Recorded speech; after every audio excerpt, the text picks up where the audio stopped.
മജ്ജ്‌മ നികായ 61 അമ്പലട്ടിക രാഹുലോവാദസൂത്ത്. അമ്പലട്ടിക എന്ന സ്ഥലത്ത് ഭഗവാൻ ആയുഷ്മാൻ രാഹുലിന് കൊടുത്ത ഉപദേശമാണ് ഇത്. രാഹുൽ ഭഗവാന്റെ ഗൃഹസ്ഥാശ്രമ ജീവിതത്തിലെ പുത്രനായിരുന്നു. പിന്നീട് ഭിക്ഷുവായി. ആ ഭിക്ഷുവിന് ഭഗവാൻ കൊടുക്കുന്ന ഉപദേശമാണ് ഈ സൂത്ത്. 3 തരത്തിലുള്ള കർമ്മങ്ങൾ നമ്മൾ ചെയ്യുന്നുണ്ട്. കായകർമ്മം, അതായത് ശരീരം കൊണ്ടുള്ള കർമ്മം; വാണി കൊണ്ടുള്ള കർമ്മം, അതായത് വാക്കുകൊണ്ടുള്ള കർമ്മം; മനസ്സുകൊണ്ടുള്ള കർമ്മം അല്ലെങ്കിൽ മനോകർമ്മം.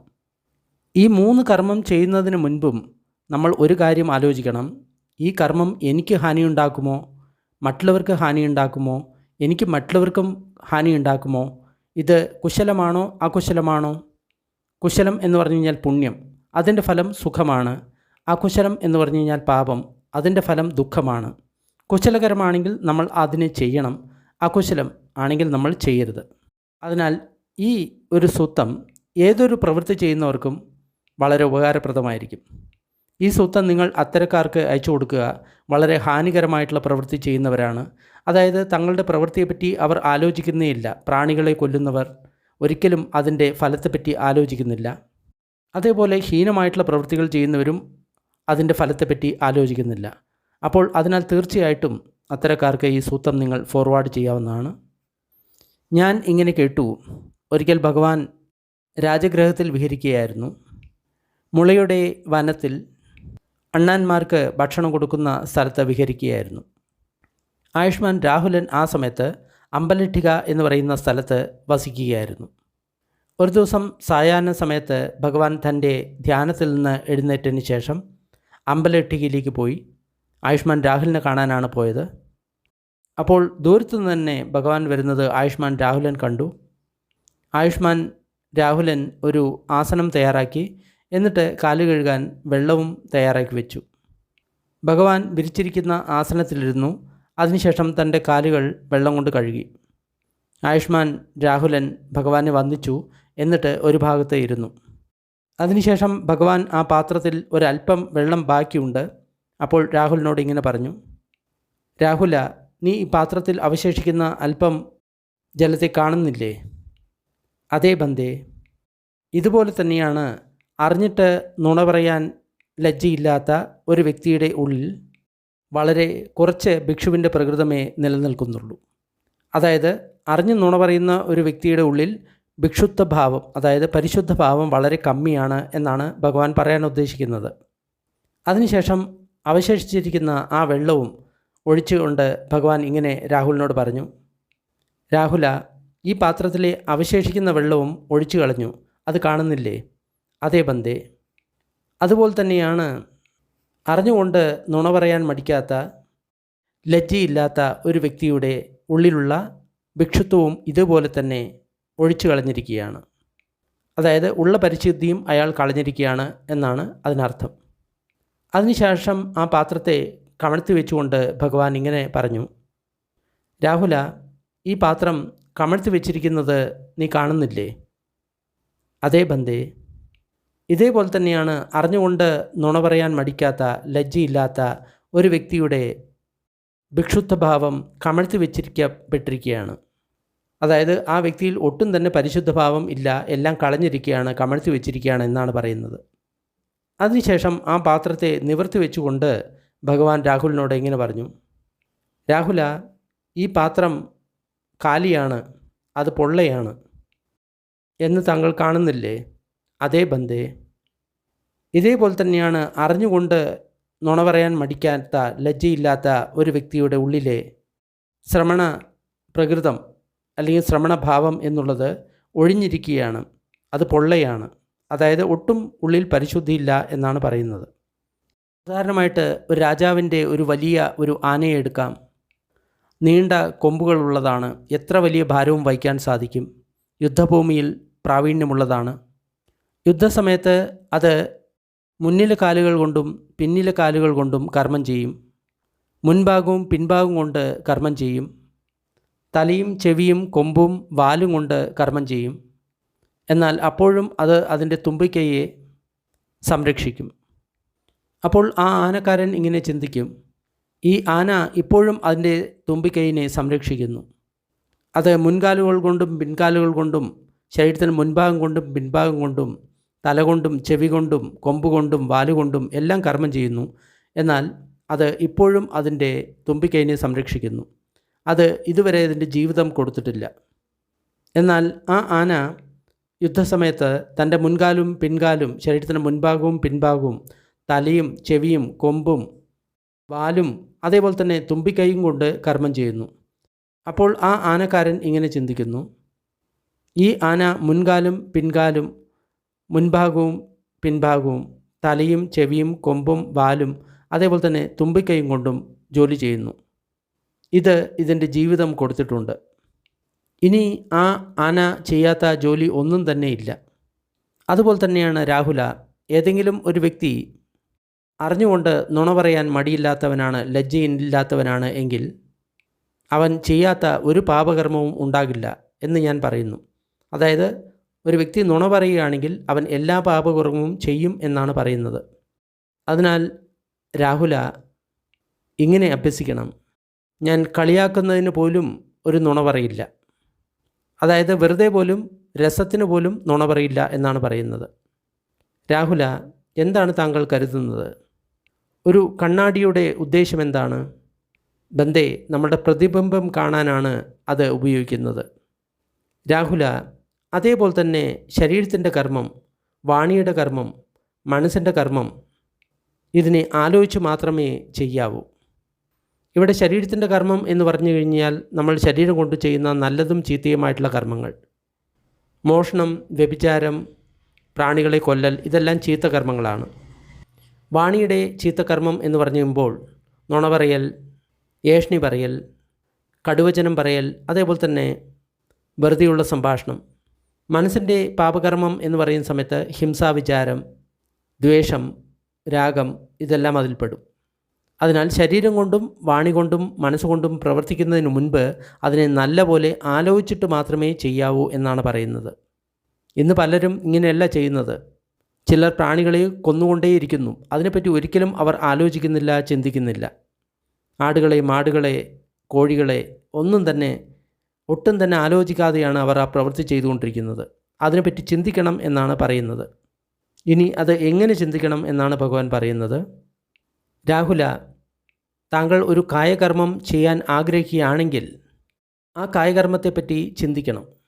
ഞാൻ ഈ ശരീരം കൊണ്ട് ചെയ്യാൻ പോകുന്ന കർമ്മം അല്ലെങ്കിൽ പ്രവൃത്തി അത് എനിക്ക് ഹാനിയുണ്ടാക്കുമോ, മറ്റുള്ളവർക്ക് ഹാനിയുണ്ടാക്കുമോ, എനിക്കും മറ്റുള്ളവർക്കും ഹാനിയുണ്ടാക്കുമോ, ഇത് അകുശലമാണോ, ഇതിൻ്റെ ഫലമായിട്ട് ദുഃഖം ഉണ്ടാകുമോ? ഇങ്ങനെ പരിശോധിക്കുന്ന സമയത്ത് രാഹുല, താങ്കൾ ഇങ്ങനെ അറിയുന്നു, ഞാൻ ചെയ്യാൻ ആഗ്രഹിക്കുന്ന ഈ കായകർമ്മം ഇത് എനിക്ക് ഹാനിയുണ്ടാക്കുന്നതാണ്, മറ്റുള്ളവർക്ക് ഹാനിയുണ്ടാക്കുന്നതാണ്, എനിക്കും മറ്റുള്ളവർക്കും ഹാനിയുണ്ടാക്കുന്നതാണ്. ഇത് അകുശലമാണ് അല്ലെങ്കിൽ പാപകരമായിട്ടുള്ള കാര്യമാണ്. ഇതുമൂലം ദുഃഖത്തിൻ്റെ ഫലം ഉണ്ടാകുക തന്നെ ചെയ്യും. അങ്ങനെയെങ്കിൽ രാഹുല, ആ കർമ്മം ഒരിക്കലും ചെയ്യാതിരിക്കുന്നതിന് താങ്കൾ പരിശ്രമിക്കണം. അതായത് ഒരു കർമ്മം ചെയ്യാൻ പോകുന്നതിന് മുമ്പ് നമ്മൾ ഇങ്ങനെ അതിനെപ്പറ്റി ചിന്തിക്കണം. എന്നാൽ ഈ പ്രകാരത്തിൽ പരിശോധിക്കുന്ന സമയത്ത് താങ്കൾ ഇങ്ങനെ അറിയുകയാണ്, ഞാൻ ചെയ്യാൻ പോകുന്ന ഈ കായകർമ്മം എനിക്ക് ഹാനിയുണ്ടാക്കുന്നില്ല, മറ്റുള്ളവർക്ക് ഹാനിയുണ്ടാക്കുന്നില്ല, എനിക്കും മറ്റുള്ളവർക്കും ഹാനിയുണ്ടാക്കുന്നില്ല. ഇത് കുശലമാണ്, അതായത് പുണ്യമാണ്. അതുമൂലം കുശലഫലം അല്ലെങ്കിൽ പുണ്യഫലമാണ് തരുന്നത്, സുഖമാണ് തരുന്നത്, സന്തോഷമാണ് തരുന്നത്. എങ്കിൽ രാഹുല, താങ്കൾ ആ പ്രവൃത്തി തീർച്ചയായിട്ടും ചെയ്യണം. ഇപ്പോൾ പറഞ്ഞത് നമ്മൾ ഒരു കർമ്മം ചെയ്യാൻ പോവുകയാണ്, അതായത് ശരീരം കൊണ്ട് ഒരു പ്രവൃത്തി നമ്മൾ ചെയ്യാൻ പോവുകയാണ്. അതിനു മുമ്പ് നമ്മൾ ചിന്തിച്ച കാര്യമാണ്. ഇനി നമ്മൾ ഒരു പ്രവൃത്തി ചെയ്തുകൊണ്ട് ഇരിക്കുകയാണെന്ന് വിചാരിക്കുക. അതായത് ഈ സൂത്രം നിങ്ങൾ കേൾക്കുന്നതിന് മുമ്പ് നേരത്തെ തന്നെ നിങ്ങൾ ഒരു പ്രവൃത്തി ചെയ്തുകൊണ്ടിരിക്കുന്നു. അപ്പോൾ നിങ്ങൾ എന്ത് ചെയ്യണം?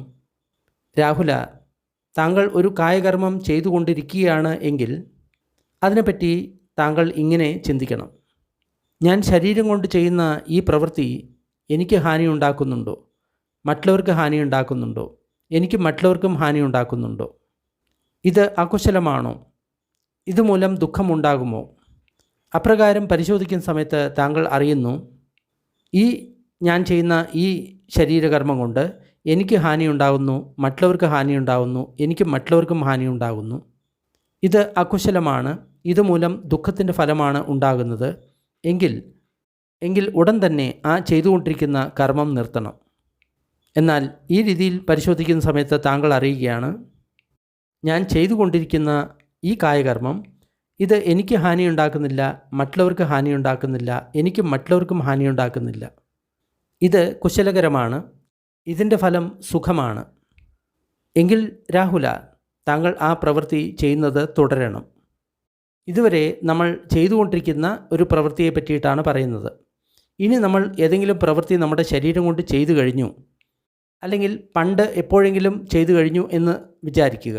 ആ സമയത്ത് നമ്മൾ ഇങ്ങനെ വിചാരിക്കണം, രാഹുല, താങ്കൾ ശരീരം കൊണ്ട് ഒരു പ്രവൃത്തി ചെയ്ത് കഴിഞ്ഞതിന് ശേഷം ആ കർമ്മത്തെപ്പറ്റി ആലോചിക്കണം.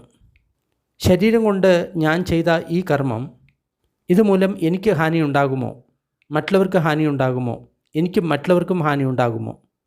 ഇത് അകുശലമാണോ, ഇതുമൂലം ദുഃഖമുണ്ടാകുമോ? അങ്ങനെ പരിശോധിക്കുന്ന സമയത്ത് താങ്കൾ ഇങ്ങനെ മനസ്സിലാക്കുന്നു, ഞാൻ ചെയ്ത ഈ പ്രവൃത്തി മൂലം എനിക്ക് ഹാനിയുണ്ടായി, മറ്റുള്ളവർക്ക് ഹാനിയുണ്ടായി, എനിക്ക് മറ്റുള്ളവർക്കും ഹാനിയുണ്ടായി. ഇത് അകുശലമായിരുന്നു, അതുമൂലം ഇതിൻ്റെ ഫലവും ദുഃഖമായിരുന്നു. എങ്കിൽ രാഹുല, ഇതിനെപ്പറ്റി താങ്കൾ താങ്കളുടെ ഗുരുവിനോട് അല്ലെങ്കിൽ ഏതെങ്കിലും സബ്രഹ്മചാരിയോട് ഏറ്റുപറയണം, കുറ്റസമ്മതം നടത്തണം, അവരുടെ മുന്നിൽ ഈ കാര്യം തുറന്നു വയ്ക്കണം, അവരുടെ മുന്നിൽ ഈ കാര്യം തുറന്നു പറയണം. അങ്ങനെ തുറന്നു പറഞ്ഞതിന് ശേഷം ഭാവിയിൽ ഇത് ചെയ്യാതിരിക്കാൻ താങ്കൾ യത്നിക്കണം. എന്നാൽ അങ്ങനെ പരിശോധിക്കുന്ന സമയത്ത് താങ്കൾ ഇങ്ങനെ അറിയുകയാണ്, ഞാൻ ശരീരം കൊണ്ട് ചെയ്ത ഈ പ്രവൃത്തി ഇതുമൂലം എനിക്ക് ഹാനിയുണ്ടായിട്ടില്ല, മറ്റുള്ളവർക്ക് ഹാനിയുണ്ടായിട്ടില്ല, എനിക്ക് മറ്റുള്ളവർക്കും ഹാനിയുണ്ടായിട്ടില്ല. ഇത് കുശലകരമാണ് അല്ലെങ്കിൽ പുണ്യമാണ്, ഇതിൻ്റെ ഫലം സുഖമാണ്. അങ്ങനെയാണെങ്കിൽ രാഹുല, നിങ്ങൾ പ്രീതി പ്രമോദത്തോടുകൂടി വിഹരിക്കണം. പ്രീതിയും പ്രമോദവും രണ്ടും മനസ്സിലുള്ള കാര്യമാണ്. അതായത് സുഖമായിട്ട് നമ്മൾ വിഹരിക്കണം എന്നാണ് പറയുന്നത്. കാരണം നമ്മൾ തെറ്റായിട്ടുള്ള ഒരു കാര്യം ചെയ്തിട്ടില്ല.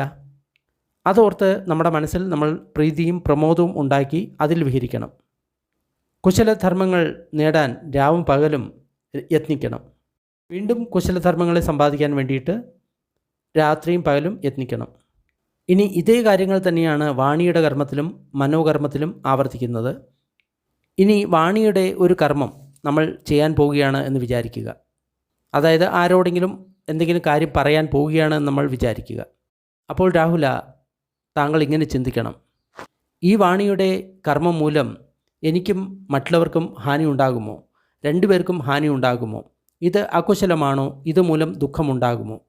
ഇപ്രകാരം ആലോചിക്കുന്ന സമയത്ത് നിങ്ങൾ അറിയും, ഇത് മൂലം എനിക്ക് ഹാനി ഉണ്ടാകുന്നുണ്ട്, മറ്റുള്ളവർക്കും ഹാനി ഉണ്ടാകുന്നുണ്ട്, രണ്ടുപേർക്കും ഹാനി ഉണ്ടാകുന്നുണ്ട്.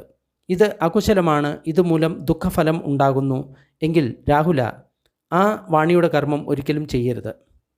ഇനി ഇങ്ങനെ ആലോചിക്കുന്ന സമയത്ത് നമ്മൾക്ക് ഈ കാര്യം മനസ്സിലാവുന്നു, ഈ വാണിയുടെ കർമ്മം മൂലം എനിക്ക് ഹാനി ഉണ്ടാകുന്നില്ല, മറ്റുള്ളവർക്കും ഹാനി ഉണ്ടാകുന്നില്ല, രണ്ടുപേർക്കും ഹാനി ഉണ്ടാകുന്നില്ല. ഇത് കുശലമാണ്, ഇതിൻ്റെ ഫലം സുഖമാണ്. എങ്കിൽ തീർച്ചയായിട്ടും ആ വാണിയുടെ കർമ്മം ചെയ്യണം. ഇനി രാഹുല, താങ്കൾ ഒരു വാണിയുടെ കർമ്മം ചെയ്തുകൊണ്ടിരിക്കുകയാണ് എന്ന് കരുതുക. ആ സമയത്ത് താങ്കൾ ഇങ്ങനെ ചിന്തിക്കണം, ഈ കർമ്മം മൂലം എനിക്ക് ഹാനി ഉണ്ടാകുമോ, മറ്റുള്ളവർക്ക് ഹാനി ഉണ്ടാകുമോ, എനിക്കും മറ്റുള്ളവർക്കും ഹാനി ഉണ്ടാകുമോ? ഇത് അകുശലമാണോ, ഇതുമൂലം ദുഃഖമുണ്ടാകുമോ? ഇപ്രകാരം പരിശോധിക്കുന്ന സമയത്ത് താങ്കൾ അറിയുകയാണ്, ഈ ചെയ്തുകൊണ്ടിരിക്കുന്ന വാണിയുടെ കർമ്മം മൂലം എനിക്ക് ഹാനി ഉണ്ടാകുന്നു, മറ്റുള്ളവർക്ക് ഹാനി ഉണ്ടാകുന്നു, എനിക്കും മറ്റുള്ളവർക്കും ഹാനി ഉണ്ടാകുന്നു. ഇത് അകുശലമാണ്, ഇതുമൂലം ദുഃഖം ഉണ്ടാകുന്നു. അപ്പോൾ രാഹുല, ആ വാണിയുടെ കർമ്മം ഉടൻ തന്നെ നിങ്ങൾ നിർത്തണം. ഇനി താങ്കൾ ചിന്തിക്കുകയാണ്, ഈ വാണിയുടെ കർമ്മം മൂലം എനിക്ക് ഹാനി ഉണ്ടാകുന്നില്ല, മറ്റുള്ളവർക്ക് ഹാനി ഉണ്ടാകുന്നില്ല, രണ്ടുപേർക്കും ഹാനി ഉണ്ടാകുന്നില്ല, ഇത് കുശലമാണ്, ഇതിൻ്റെ ഫലമായിട്ട് സുഖമുണ്ടാകുന്നു. എങ്കിൽ രാഹുല, ആ വാണിയുടെ ചെയ്തുകൊണ്ടിരിക്കുന്ന കർമ്മം താങ്കൾ തുടരണം. ഇനി നമ്മൾ ഏതെങ്കിലും ഒരു വാണിയുടെ കർമ്മം നേരത്തെ ചെയ്തു കഴിഞ്ഞു, അല്ലെങ്കിൽ പണ്ട് എപ്പോഴോ ചെയ്തിട്ടുണ്ട് എന്ന് വിചാരിക്കുക. അതിനെ പറ്റിയിട്ടാണ് ഇനി പറയാൻ പോകുന്നത്. രാഹുല, നിങ്ങൾ ഒരു വാണിയുടെ കർമ്മം ചെയ്തു കഴിഞ്ഞു എങ്കിൽ അതിനെപ്പറ്റി താങ്കൾ ഇങ്ങനെ ആലോചിക്കണം, ഇതുമൂലം എനിക്ക് ഹാനി ഉണ്ടായിട്ടുണ്ടോ, മറ്റുള്ളവർക്ക് ഹാനി ഉണ്ടായിട്ടുണ്ടോ, രണ്ടുപേർക്കും ഹാനി ഉണ്ടായിട്ടുണ്ടോ, ഇത് അകുശലമാണോ, ഇതുമൂലം ദുഃഖമുണ്ടായിട്ടുണ്ടോ? ഇപ്രകാരം പരിശോധിക്കുന്ന സമയത്ത് താങ്കൾ അറിയുന്നു, ഈ വാണിയുടെ കർമ്മം മൂലം എനിക്ക് ഹാനി ഉണ്ടായിട്ടുണ്ട്, മറ്റുള്ളവർക്കും ഹാനി ഉണ്ടായിട്ടുണ്ട്, ഇത് അകുശലമാണ്, ഇത് മൂലം ദുഃഖം ഉണ്ടായിട്ടുണ്ട് എന്ന് വിചാരിക്കുകയാണെങ്കിൽ, എന്ന് മനസ്സിലാക്കുകയാണെങ്കിൽ, ഉടൻ തന്നെ രാഹുല നിങ്ങൾ നിങ്ങളുടെ അധ്യാപകൻ്റെ അടുത്ത് പോവുക, അല്ലെങ്കിൽ ഗുരുവിൻ്റെ അടുത്ത് പോവുക, അല്ലെങ്കിൽ സബ്രഹ്മചാരിയുടെ അടുത്ത് പോവുക. എന്നിട്ട് അവരോട് ഈ കുറ്റം നിങ്ങൾ ഏറ്റുപറയുക, അവരോട് തുറന്നു പറയുക, അവരുടെ മുന്നിൽ ഈ കുറ്റം വെളിപ്പെടുത്തുക. അതിനുശേഷം ഭാവിയിൽ ഇത്തരം കാര്യങ്ങൾ ചെയ്യില്ല എന്ന് താങ്കൾ ദൃഢപ്രതിജ്ഞ എടുക്കണം. ഇനി ഇങ്ങനെ പരിശോധിച്ചതിന് ശേഷം താങ്കൾക്ക് ഇങ്ങനെ മനസ്സിലായിട്ടുണ്ട്, ഞാൻ ചെയ്ത ഈ കർമ്മം മൂലം എനിക്ക് ഹാനി ഉണ്ടായിട്ടില്ല, മറ്റുള്ളവർക്ക് ഹാനി ഉണ്ടായിട്ടില്ല, രണ്ടുപേർക്കും ഹാനി ഉണ്ടായിട്ടില്ല, ഇത് കുശലകരമാണ്, ഇതിൻ്റെ ഫലമായിട്ട് സുഖമാണ് ഉണ്ടാകുന്നതെങ്കിൽ രാഹുല താങ്കൾ പ്രീതി പ്രമോദത്തോടുകൂടി വിഹരിക്കണം. അതായത് മനസ്സിൽ പ്രീതിയും സന്തോഷത്തോടും കൂടി താങ്കൾ വിഹരിക്കണം. അഹോരാത്രം, രാത്രിയും പകലും കുശലകർമ്മങ്ങൾക്കായിട്ട് യത്നിക്കണം.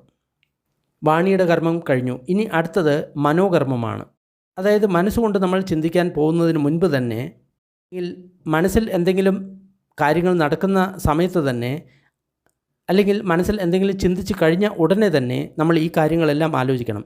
ഇത്രയും സൂക്ഷ്മമായിട്ട് മറ്റൊരു ധർമ്മത്തിലും പറയുന്നില്ല എന്ന് നിങ്ങൾക്ക് മനസ്സിലാകുന്നു. ഇനി രാഹുല താങ്കൾ ഒരു മനോകർമ്മം ചെയ്യാൻ പോകുകയാണ്. അപ്പോൾ നിങ്ങൾ ഇങ്ങനെ ചിന്തിക്കണം, ഈ മനോകർമ്മം മൂലം എനിക്ക് ഹാനി ഉണ്ടാകുമോ, മറ്റുള്ളവർക്ക് ഹാനി ഉണ്ടാകുമോ, എനിക്കും മറ്റുള്ളവർക്കും ഹാനി ഉണ്ടാകുമോ, ഇത് അകുശലമാണോ, ഇതുമൂലം ദുഃഖമുണ്ടാകുമോ?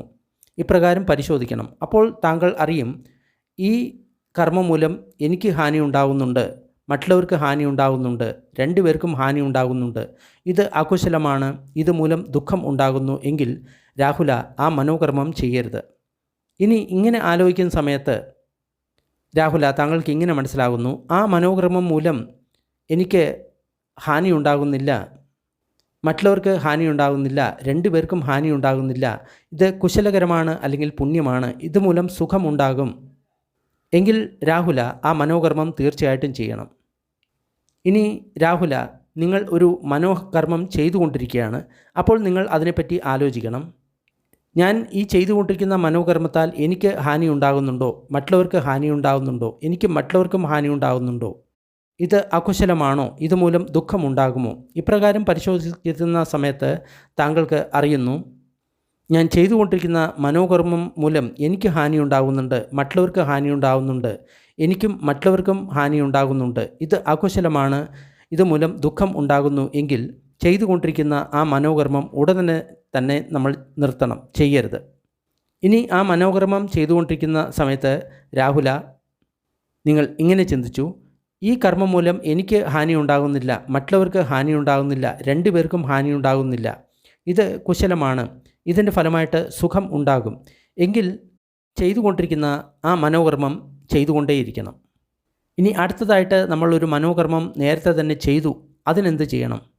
രാഹുല നിങ്ങൾ ഒരു മനോകർമ്മം ചെയ്തിട്ടുണ്ട്, അതിനുശേഷം നിങ്ങൾ ഇങ്ങനെ ചിന്തിക്കണം, ഞാൻ ചെയ്ത ഈ മനോകർമ്മം എനിക്ക് ഹാനി ഉണ്ടാക്കുമോ, മറ്റുള്ളവർക്ക് ഹാനി ഉണ്ടാക്കുമോ, എനിക്കും മറ്റുള്ളവർക്കും ഹാനി ഉണ്ടാക്കുമോ, ഇത് അകുശലമാണോ, ഇതുമൂലം ദുഃഖം ഉണ്ടാകുമോ?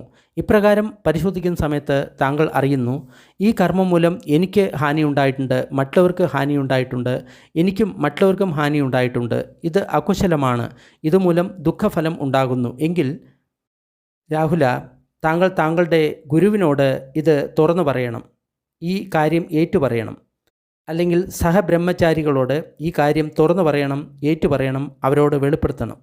അതിനുശേഷം ഇത്തരം മനോകർമ്മം ചെയ്യില്ല എന്ന് ദൃഢപ്രതിജ്ഞ ചെയ്യണം.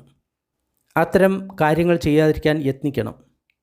ഈ രാഹുല താങ്കൾ ചിന്തിച്ചപ്പോൾ ഇങ്ങനെ കണ്ടു, ഈ കർമ്മം മൂലം എനിക്ക് ഹാനി ഉണ്ടായിട്ടില്ല, മറ്റുള്ളവർക്ക് ഹാനി ഉണ്ടായിട്ടില്ല, എനിക്ക് മറ്റുള്ളവർക്കും ഹാനി ഉണ്ടായിട്ടില്ല, ഇത് കുശലമാണ്, ഇതിൻ്റെ ഫലമായിട്ട് സന്തോഷം ആണ് ഉണ്ടാകുക എങ്കിൽ രാഹുല താങ്കൾ പ്രീതി പ്രമോദത്തോടുകൂടി വിഹരിക്കണം.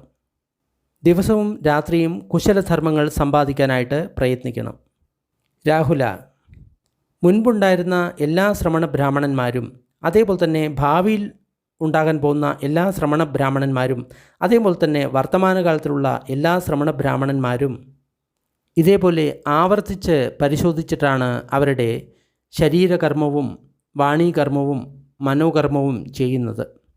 അതിനാൽ രാഹുല, താങ്കൾ ഇങ്ങനെ അഭ്യസിക്കണം: ഞാനും ആവർത്തിച്ച് പരിശോധിച്ചുകൊണ്ട് എൻ്റെ ശരീര വാണി മനോകർമ്മങ്ങളെ പരിശുദ്ധമാക്കും.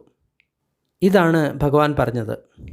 അതിനാൽ ഭഗവാൻ പറഞ്ഞ കാര്യത്തിൽ രാഹുലൻ തൃപ്തനായി, രാഹുലൻ സന്തോഷവാനായി. അമ്പട്ടിക രാഹുലോവാദ സൂത്തം നിഠിതം. ഈ സൂത്രം വളരെ പ്രധാനപ്പെട്ടതാണ്. കാരണം ഇന്ന് ഒരുപാട് വ്യക്തികൾ, അവർ പലതരത്തിലുള്ള ധർമ്മങ്ങളിൽ പെടുന്നവരാണ്, ഒട്ടും ആലോചിക്കാതെ തന്നെയാണ് തൻ്റെ ശരീരം കൊണ്ട് പ്രവൃത്തികൾ ചെയ്യുന്നത്. ദിവസവും മാടുകളെ കോഴികളെ കൊല്ലുന്നു. ഒരിക്കലും അവർ ആലോചിക്കുന്നില്ല ഈ കാര്യം നല്ലതാണോ ചീത്തയാണോ, ഇതുമൂലം ഏതെങ്കിലും പ്രാണികൾക്ക്, ആ കൊല്ലുന്ന പ്രാണികൾക്ക് ബുദ്ധിമുട്ടുണ്ടാകുന്നുണ്ടോ, ഹാനി ഉണ്ടാകുന്നുണ്ടോ, ഒന്നും തന്നെ അവർ ആലോചിക്കുന്നില്ല. തനിക്ക് ഹാനി ഉണ്ടാകുന്നുണ്ടോ അതും ആലോചിക്കുന്നില്ല. മറ്റുള്ളവർക്ക് ഹാനി ഉണ്ടാകുന്നുണ്ടോ അതും ആലോചിക്കുന്നില്ല. ഇതുമൂലം പിന്നീട് ഭാവിയിൽ എന്താണ് ഫലമുണ്ടാകുന്നത് അതും അവർ ആലോചിക്കുന്നില്ല. അതിനാൽ അത്തരക്കാരുടെ കണ്ണു തുറപ്പിക്കാനായിട്ട് തീർച്ചയായിട്ടും ഈ സൂത്രം അവർക്ക് ഫോർവേഡ് ചെയ്യുക. സൂത്രം ഇഷ്ടമായി കഴിഞ്ഞാൽ ലൈക്ക് ചെയ്യുക, ഷെയർ ചെയ്യുക. ഇതേപോലുള്ള കൂടുതൽ സൂത്രങ്ങൾ ഡിസ്ക്രിപ്ഷൻ ബോക്സിലുണ്ട്. കുറച്ച് സമയത്തേക്ക് പുണ്യത്തിൻ്റെ വിവരണം അഭ്യസിക്കാം. ദുഃഖം അനുഭവിക്കുന്ന സർവ്വപ്രാണികളും ദുഃഖത്തിൽ നിന്ന് വിമുക്തരാകട്ടെ. ഭയം അനുഭവിക്കുന്ന സർവ്വപ്രാണികളും ഭയത്തിൽ നിന്ന് വിമുക്തരാകട്ടെ. ശോകം അനുഭവിക്കുന്ന സർവ്വപ്രാണികളും ശോകത്തിൽ നിന്ന് വിമുക്തരാകട്ടെ. എല്ലാ പ്രാണികൾക്കും മുക്തി ലഭിക്കട്ടെ. നമ്മൾ നേടിയ ഈ പുണ്യത്തിൽ സർവ്വജീവികളും പങ്കാളികളാകട്ടെ. അതുമൂലം സർവ്വപ്രാണികൾക്കും സുഖവും സന്തോഷവും ഉണ്ടാകട്ടെ.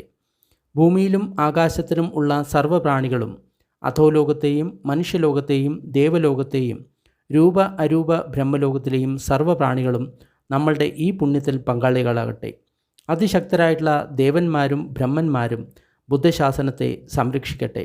സാധു സാധു സാധു.